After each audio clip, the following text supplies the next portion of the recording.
Hello, I'm Greg McMaster, your instructor. We're going to be adding aeronautical charts to this segment here. There's going to be some questions on the test, on the FAA Aeronautical Knowledge Test, and although in our previous 5 courses there was a basic understanding of charts, now we're going to dig a bit deeper and show you what these charts do, how they work for you, and how you can read them and interpolate them and use them to your benefit. So what is a chart? Well, it's a map that's provided by the FAA or JEPSON to provide the pilot with a detailed portrayal of information concerning the flight.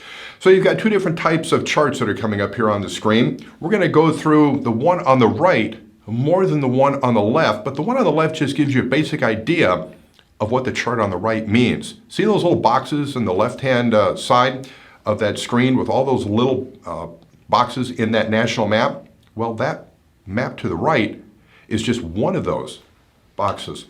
So to start, before we talk about anything else about the charts, there's going to be black lines that go up and down, north to south, and they go left to right or east to west.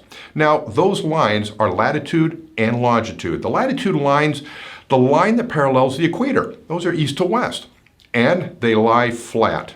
So F flat, so latitude. And north designation for us, well, we are north of the equator, right around 35 to 43 degrees, where we do most of our work and our flying, at least here with CTI. Now for the longitude, the lines that parallel the prime meridian, that is north to south. Now they're longer because the Earth is basically not a ball on the map, it's just showing it as flat, so it's going to be a bit skewed. And west designation for us, well, we are west of the prime meridian, so it's going to be showing anywhere between 108 to about 135 degrees, depending on where you are in the United States. Now, the latitude and longitude degrees come down to degrees, minutes, and seconds. Now, while the seconds are displayed on a chart, pilots aren't usually using seconds. We just estimate to the nearest minute.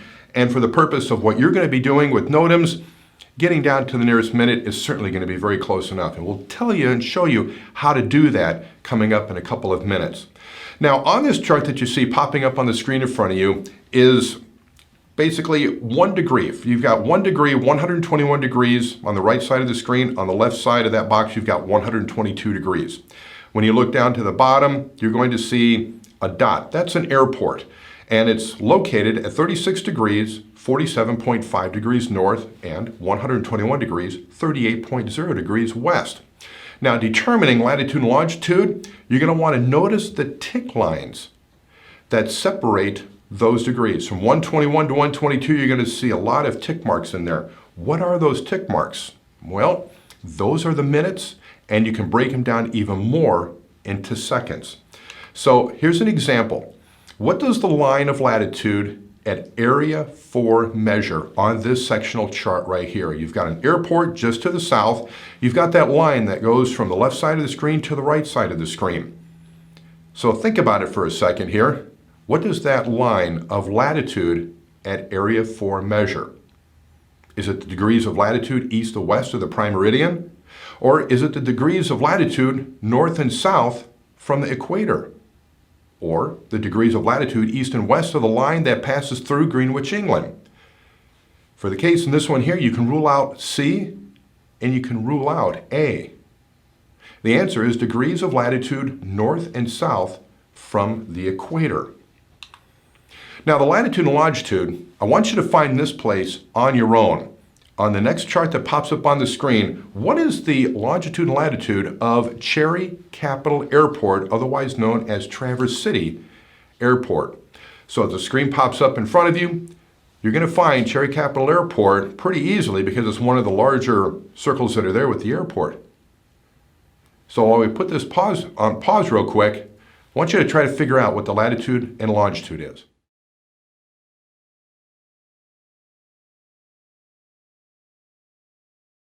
Do you think you found it?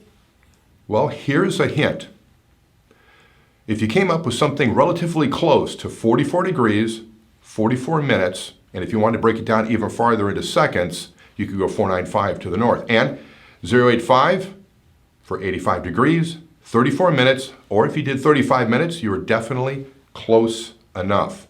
So when you go back and look at the chart, if you're still trying to figure out how those tick marks work, you had 121 degrees and 122 degrees. Those tick marks in between are minutes, and there's going to be 60 minutes in between those degrees. You don't have to worry about the seconds. Only computers aiding are able to get it down to seconds. If you want to try it, go ahead, but for our purposes in this course here, getting it down to the closest minute certainly is going to be close enough. Now let's talk about the projections. You've got a globe chart, which is a Mercator projection, which is like a wall chart. You walk into an office building and you see this huge wall chart. That is a Mercator projection. There's a flat chart as well, Lambert conformal conic projection, which is what we use for aviation. Now, do you need to know that when you come into the FAA test? Not necessarily, but it is good to understand the concept of what chart and what it means and how it's used. So the chart that's going to be popping up next on the screen, we're going to be talking about an airport that is located approximately 47 degrees and 40 minutes north latitude and 101 degrees, 26 minutes west longitude. So get the paper and pencil out. Here are the numbers again. You want to locate 47 degrees, 40 minutes north, and 101 degrees and 26 minutes west. Try to find the closest airport.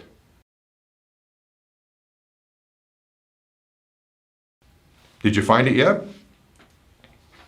When you're given degrees and minutes first, you just work with the latitude and longitude lines. And you'll be able to zero in the bottom left-hand corner of the screen. And the answer, if you came up with Garrison Airport, you were correct. So for the terminal area chart, it's a lot of boxes, a lot of purple boxes that you see right there. And that is if you're going to be flying in a very condensed area. Think of Southwest Michigan. If you look at the sectional chart that you have here, then the terminal chart is that little purple box because of the amount of activity. We talk about towers, cell towers, anything that is going to be an obstruction to flight is going to be condensed in that area. Now, every chart has airport symbols, and the legend is usually in the bottom left or bottom right. So as we pull the airport symbols up full screen, you're going to be able to take a look and see the detail of what this legend means. So let's go through that for a moment here. You've got airports, and there's different circles. Some of them aren't even a circle. You've got hard surface runways, seaplane bases. You've got hard surface runways between 1,500 feet to over 8,000 feet in length. Down a little bit farther, it's a hard surface runway configuration with also distant measuring equipment like a VOR, Vector Omni Range, or a VOR DME, or a VORTAC. A lot of those are navigational aids, and we'll be talking through those a little bit later in this course, and also how you can use them to determine where you're going to be flying with NOTAMS. If you keep going down a little bit farther, you have additional airport information. You've got military, you've got heliport selected, unverified, abandoned paved landmarks. All of that plays a vital role in how you can utilize this chart. So as we get to the additional information on the legend, there's a lot of it there. And take your time and learn it, because if you're a pilot and you have flown, this is going to be secondhand knowledge to you. But as you're gaining insight and knowledge starting out in the aviation industry, we're giving you a crash course in this information. So when you look at this legend for airport data, as we pull it up full screen, let's walk through some of this, because there is information that you do need to know if you're going to be operating a UAS in and around an airport. So here we are looking at the airport data full screen. If you notice on the right-hand side, you're going to see near the top FSS, that's Flight Service Station. And you're going to have, let's say at the 9 o'clock position, it says CT 118.3. That indicates that there is a control tower. The 118.3 happens to be their airport or radio frequency. Unless you have a two-way radio and you want to contact them, you're going to have to pick up the phone and call them on a designated line. The ATIS is 123.8 for this location. That is an airport transcribed information system. This is what happens when pilots get into the plane and get ready to taxi. They'll put their radio to 123.8 at this specific airport, and there's a recording of information, runway information, taxi information, weather, takeoff information, any flight information that would be deemed safe to help them fly their aircraft safer. Once they get that information, they'll be given a code. This is information alpha or information Charlie. Then when they contact the tower as they taxi towards the runway, they're going to say, this is N88907 pop. We're getting ready to taxi for the numbers. We have information alpha. That tells the control tower that they received all the pertinent information before they take off. It makes them much safer. But for you as an sUAS pilot, you just need to know that there's a control tower there and that there is information that's available on a radio, but you can get that same information by just going to a website and checking the latest NOTAMS and flight information, which was given in a different course section within the content. Okay, if you look down a little bit farther, you're going to see a bunch of other numbers. 122.95, that's a Unicom, which is a navigational aid number. And the basic information of ASOS and AWAS. This is another one. Automatic weather information station is what this is. All the weather information is reported every half hour or every hour at the airport. And that information is made available to you on a number of weather sites that you can also find, which I'm sure some of you have looked. There's a UAVweather.com. That information has all of that right there for you. And all of that comes from this information right here. There's a lot here, but the basic knowledge is that you understand if there's a control tower or if there isn't, because that determines how you're going to be operating within that airspace. Now let's get to navigational aids. This is critical. You need to know this. So if you have other noises going on right now and you need to concentrate, turn everything else off and listen very carefully. As we prepare flight, we have to make sure that we file NOTAMS, which are notices to airmen. You receive that information in another section of this course. It's apparent that there are a lot of people who are flying sUAS that don't do it. The minute you start launching that aircraft into the airspace, we as pilots need to know where you're going to be and where you're going to be operating, but it's up to you to make sure that you pinpoint that location. So as we pull the navigational aids legend up full screen, I want to walk you through it. Starting at the upper left, you're going to see a VHF Omni Range, VOR. The symbol just below it is VORTAC. That is more designed for military and public use in navigation. You also have an NDB, a non-directional radio beacon. Below that one, you have a non-direction beacon with DME, distant measuring equipment. This aids pilots when they're flying from point A to point B to be able to put it into their computer system, and they can fly autopilot, tells them how far they are from one airport to the next. Now here's the critical part for you. Some airports on these sectional charts, if you're going to be putting in where you're going to be flying, you would say, I'm going to be flying from Traverse City Airport. So you take the very center of the airport and you take a ruler and you draw the line out and you'll say, I'm going to be 30 degrees northeast of the airport at 25 miles. But in this case, for Traverse City, it actually has a distant measuring piece of equipment called a VOR. So it's not going to be from the airport unless that's where the VOR is located. In Traverse City, it's actually located to the southeast part of the airport, actually south-southeast of the airport. So I'm going to run you through an example of how that looks and how that works coming up in a couple of minutes. It's going to be confusing, but once you understand how to read it on a map and what you're looking for, you'll be able to plot your NOTAMS with ease and be accurate the first time around. When you're plotting your NOTAMS, always look for any obstructions that are going to be out there. Let's pull up the topographical information and obstructions legend. You're going to notice in the center of the page, which is probably the most vital, are towers. And those towers can be radio towers, cell towers, any kind of tower that's going to be in the air. You also are going to have other information about different bases and different heights when it comes to the airspace that you're going to be in. It'll talk about dams, it'll talk about railroad tracks. All of that information is found in the obstructions part. Learn the symbols, learn and understand where they are on a chart, how high they are, and how they operate, and what it means to you. There's also going to be a section in the bottom left-hand corner. If you look at the three columns, look from the, I would say probably towards the bottom on left-hand side. See that blue line where it says 132 degrees and there's a V next to it? Well, that V is V69 is a vector. And that vector is an airplane route, much simpler to a highway that we drive. These are highways in the sky. And those numbers are critical, not just that they give direction, but the amount of numbers are critical and crucial to whether you should be flying in that area or not. Believe it or not, if there's a line that has VR with 4 digits, that means that the military can fly below 500 feet and they can be flying right into your UAS. But you didn't know that. You will in this course. So let's take a look at the sectional chart here and blow it up a bit. Take it full screen. Remember I told you about Traverse City? There's the airport right at the base of the 2 bays, big and blue.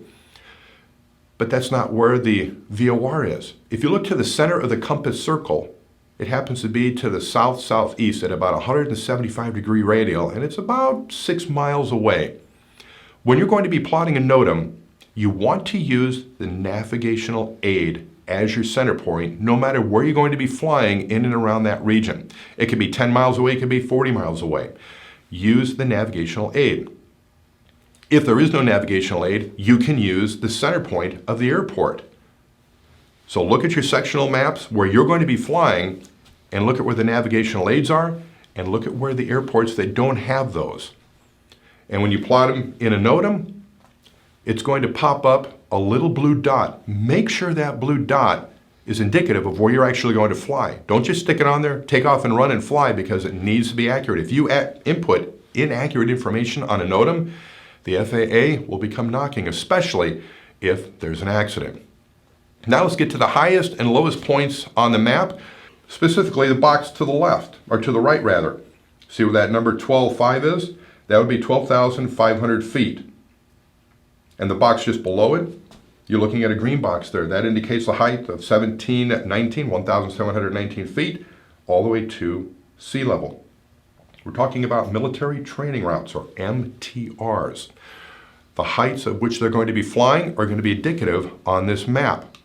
So let's take a look now at Class C airspace. This is airspace information for you to be able to operate. We're going to pick Burbank as a Class C airspace. So as we pull this up full screen, let's walk you through it from the top to bottom.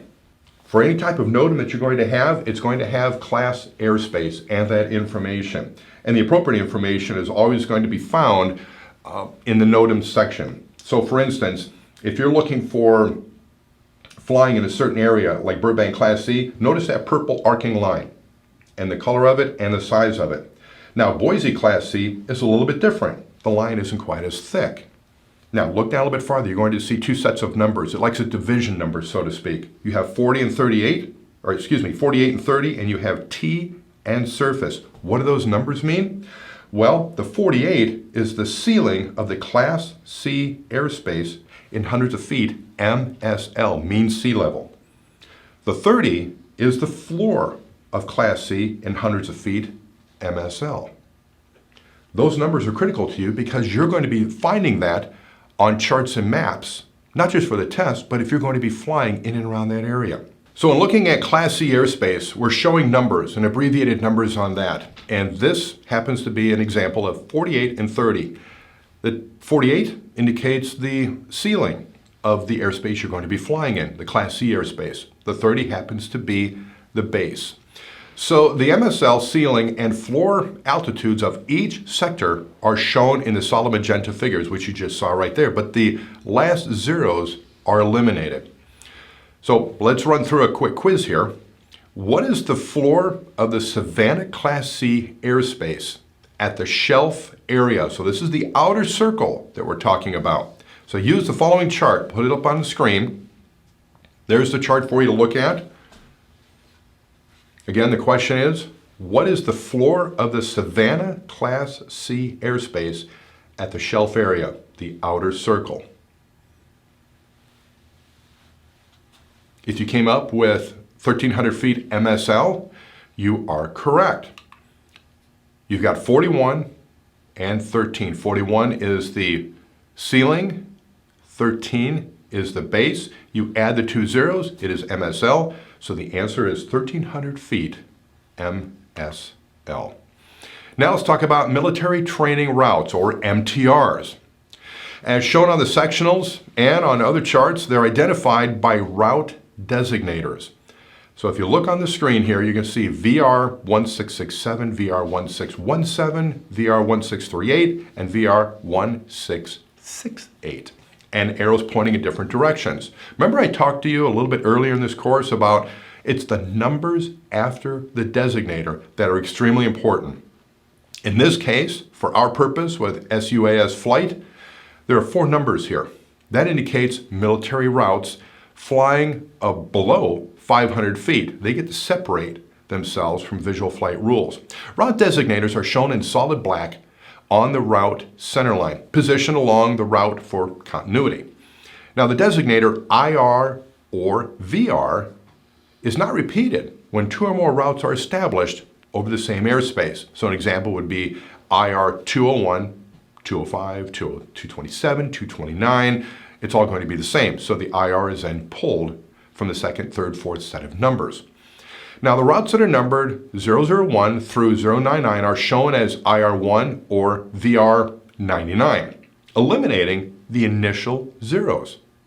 The direction of flight along the route is indicated by small arrowheads adjacent to and in conjunction with each route designator. That is key for you to understand because of the direction of the flight as well as the altitude. The following note appears on sectionals. Notice that box in the right-hand corner there. There are IFR, which is called IR, and VFR, which is often referred to as VR routes. And here's the route identification, and I put it in bold. Routes at or below 1,500 feet above ground level with no segment above 1,500 feet are identified by 4-digit numbers like VR1007. These routes are used by military to separate themselves when they're operating, meaning they can fly below 500 feet, right into your airspace of 400 feet, 300, or 200 feet. They are allowed that. It is on the sectional chart. And if and when you operate in that area, you have to be cognizant of where those military aircraft are going to be operated and when they're going to be operating. Now, routes above 1,500 feet AGL, some segments of these routes may be below 1,500 feet, but mostly they are above. They're identified by 3 or fewer digit numbers. And these routes are developed for flight under instrument flight rules. MTRs can vary in width. They can go from anywhere between 4 miles up to 16 miles at times. And detailed route width information is available in the Flight Information Publication, otherwise known as FLIPS.